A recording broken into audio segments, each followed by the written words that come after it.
Welcome to A Year in the Bible with Daily Grace. The Bible tells one big story of redemption, and we want to spend 5 minutes every day journeying through the Bible from start to finish and exploring how all of it points to Jesus. Hey guys, welcome back to the A Year in the Bible with Daily Grace podcast. My name is Kristen, and I'm one of the co-hosts as we continue to work our way through the Bible. And today we're starting a new book, 2 Chronicles. And while this book, it is a new book, it's also a continuation of what we've been reading already in the book of 1 Chronicles. And if you remember back to 1 Chronicles at the beginning, when we talked about how 1 Chronicles were originally divided for easier handling of the Greek scrolls, but the content continues as this beautiful continuous narrative. And so we'll notice similar themes as 1 Chronicles, and we'll also notice that it's divided into 3 main segments. So the first 9 chapters will talk about a united monarchy under Solomon. And then, unfortunately, this kingdom is going to be divided in chapters 10 through 28. And then at the end of the book, the kingdom will be reunited. Alrighty, so as we jump into chapters 1 through 3, we see that Solomon was now king. And at the beginning of this new book, Solomon was worshiping God at Gibeon. And then something amazing happens. One night, Solomon was praying to God, and the Lord appeared to Solomon and asked him, "What can I give you?" Now, if this story is familiar to you, you may breeze past this part, but don't. This is amazing. God appeared to Solomon, and can you imagine what that would be like? And not only that, not only did he appear, but he asked him, "What can I do for you?" And Solomon, he could have asked for anything. He could have asked for gold or power or land, but instead he asks for wisdom. He knows that this kingdom is founded and rooted and dependent on the steadfast love of God, and he wants to lead the people of God well. And so he asks for help. He asks for wisdom to govern over the people. And this request pleased God, and so he not only gave Solomon wisdom, he also gave him money and wealth and honor too. And then in chapter 2, we see that Solomon built the temple. And as he does this, we see this humility in Solomon when he essentially says, "Who am I to build the house of God? And what kind of house is good enough for him?" Solomon knew, and we know, that God is not confined by a building.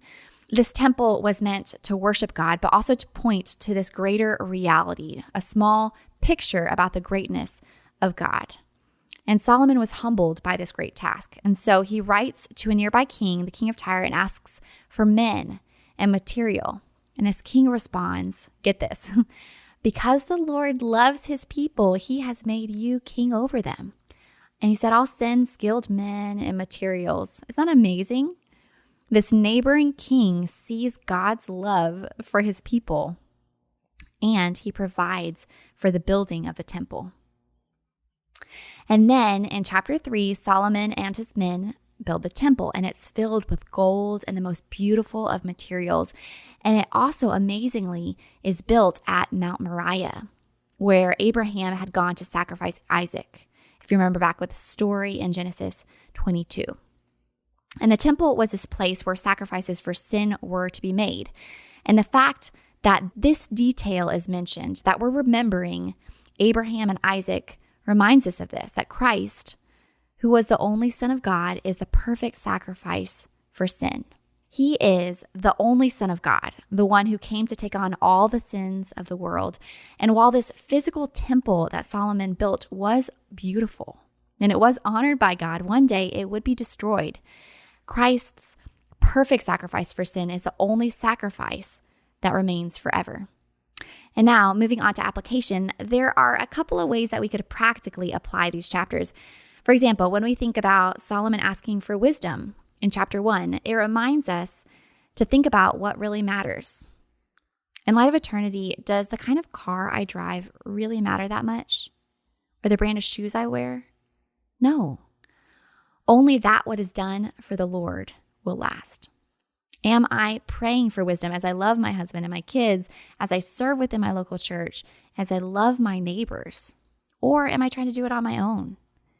Am I seeking what matters to the Lord, or am I running after things that are fleeting and that fade away? And secondly, as we think about this building of the temple, we remember that our lives are temples of the Lord. When we believe in God, He sends His Holy Spirit to live inside of us. Are we representing Him well? Are we bringing Him honor and trying to make Him known to the ends of the earth? Reading these chapters can be a great reminder to reflect on our sin and rejoice in the finished work of Christ.